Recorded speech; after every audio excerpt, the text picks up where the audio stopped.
So in this video, I'm continuing on from last time where I did a f-test, but this time I want to test individual coefficients. Right, so this time we're going to be doing t-tests.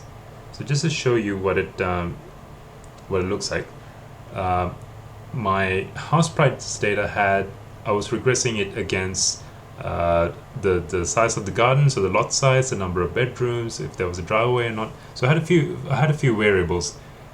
Now my question is, do those individually contribute anything to my regression model? So for example, so let's say each price was, actually I might as well run this and show you what it is. So in my model, I have this is the model that I get from running in R. So as a reminder, it's LM, that's a function, and you use this tilde to regress it against the other variables. In this case, I'll put a dot, and the dot stands for that I regress against every single other variable that's available. Okay, so in this case, there's lot size, the number of bedrooms, the number of bathrooms, number of stories, and so on. Okay, so let me just write down the regression equation in this particular case. So house price, actually I'll give myself a bit more room. So house price, so I'll just call it H, is equal to, in this case, negative 4038 plus 3.5 times the lot size. I'm not going to write everything down, but hopefully you understand what I'm doing, plus 1832 times number of bedrooms, and so on. Now the question is, do these values, the 3.5, the 1832, are they statistically significant? Okay, so are they statistically significant is really the question that I'm asking you over here. Obviously they're not equal to 0, but if I was to do some sort of statistical test, will they be 0? Okay, the way that we go ahead and test it, so let's concentrate on this number over here. So 3.5. So the beta 1 in my true model, so I do stress that I say true, in my true model, is beta 1 equal to 0? That's the hypothesis that I'm testing. Or is it not equal to 0? So that's my alternative. My statistic is beta 1 hat minus beta 1. So this beta 1 over here, again, is the true beta. And we divide by standard error of the beta 1 hat. But this true beta over here, we hypothesize to be equal to 0. Okay, so it's really going to end up being equal to 0 in this particular case. All right, so that's what we're hypothesizing it to be. The distribution, now this is distributed as a student t distribution with, now in my previous example, like it's still the same data set, the F statistic was distributed as k and n minus k minus 1 degrees of freedom, so that's given over here. The degrees of freedom for a t-test is just 534 only. Okay, so in this case, distribution with 534 degrees of freedom. We're going to reject H0 if, in this case, whenever you have a beta not equal to 0, you're going to be doing a two-tail test. Okay, so anytime you have a not equal to, it means it's a two-tail test. So you want to check in your rejection region whether it's in the upper rejection region, whether it's in your top 2.5%, or if it's in your low 2.5%. So that's actually an alternative method, and that's to check if the p-value is less than 0.05. So when I look at my p-value for this particular variable, it's 2 times 10 to the negative 16.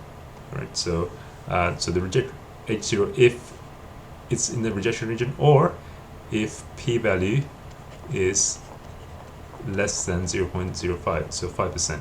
Okay. Now, if you look at p-value, which is usually, if it's given to you, you should always go for the p-value option.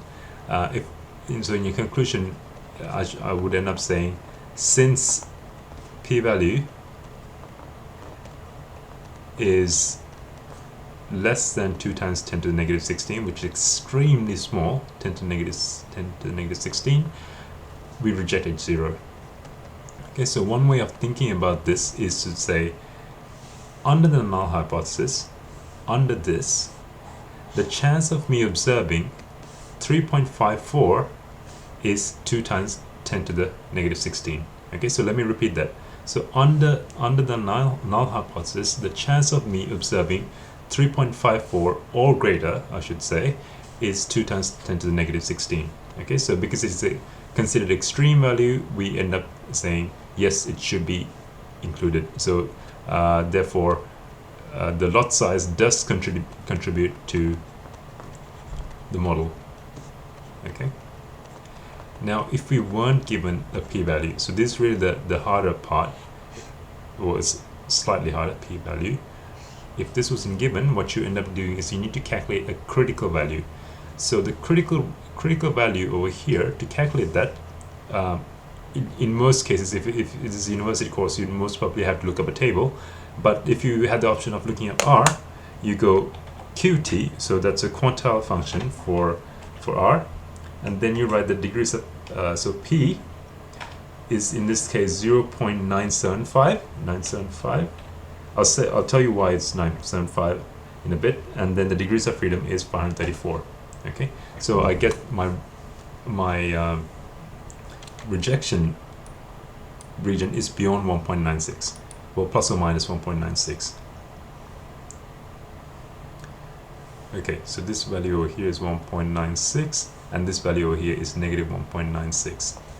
Okay, so anything beyond this point, we reject. And the reason that I had put 0.975 is because R gives me this area from the negative tail onwards. So I wanted the top half of the tail to be 2.5% and the bottom half of the tail to be 2.5% as well. So the remaining bit, well, the remaining middle bit will be 95%, but if I was to look at everything on the left, that will be 97.5%. Okay, so everything will be 9.75%. So the critical region, the critical value for the t statistic is 1.96 approximately. So if we go back to my output, it tells you what my t statistic for this thing is. So I have my estimate first, I then have my standard error, and the t statistic is 10.12. Since t observed, so observed t is 10.12, is greater than 1.96, we again rejected 0. So obviously you have to end up coming to the same conclusion regardless of which method you use, whether if you use the critical value method or the p-value method, you have to end up coming to the same conclusion, that is rejected 0. And just finally, now in this particular question, what I tested was if beta 1 was not equal to 0. Now sometimes you know that a particular say x variable is going to contribute positively. Okay, so for example, bedrooms, I would expect the higher the number of bedrooms, the higher the house price is going to be. So if I look at the p-value over here is 0.08. So this is greater than my 0.05, right? So in this case, I do not reject H0, and I would have end up saying the number of bedrooms do not contribute to my model of house price. But it turns out, if I was testing this hypothesis instead, so let me rewrite the hypothesis. So H0 is saying beta 2 this time. Okay, so beta 2 is the one that's for number of bedrooms. But for H1, beta 2 is positive. This is what I'm testing.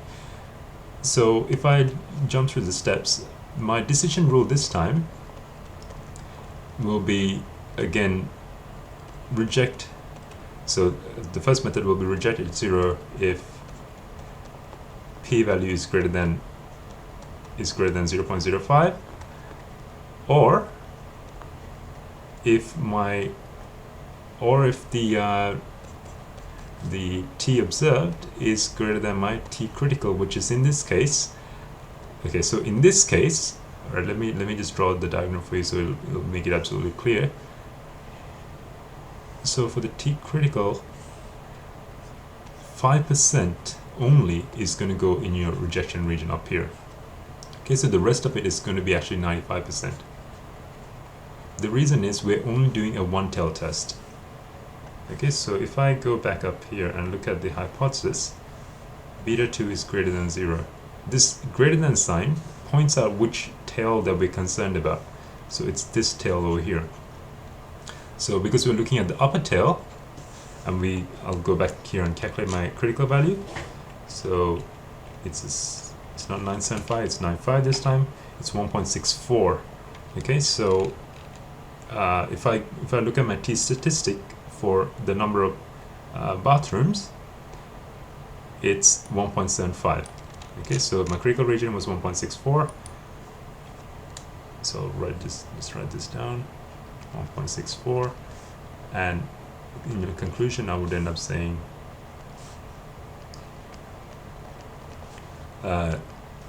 reject H0.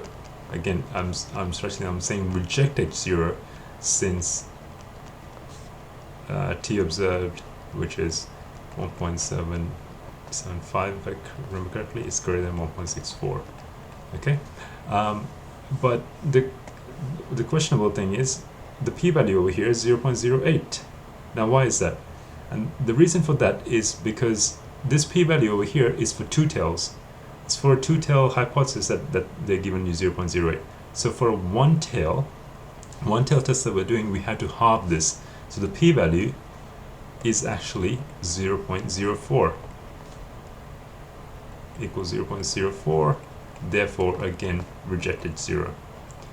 Okay, so basically we have an example of when we change a hypothesis, the non-rejection can change into actual rejection. Okay, so if you hypothesize this to be positive, which sometimes you do, right? So if you have some prior information that, hey, the higher the number of bedrooms, the higher the sale price, which is usually the case, you would do a thing like this as opposed to doing not equal to, which is a two-tail test.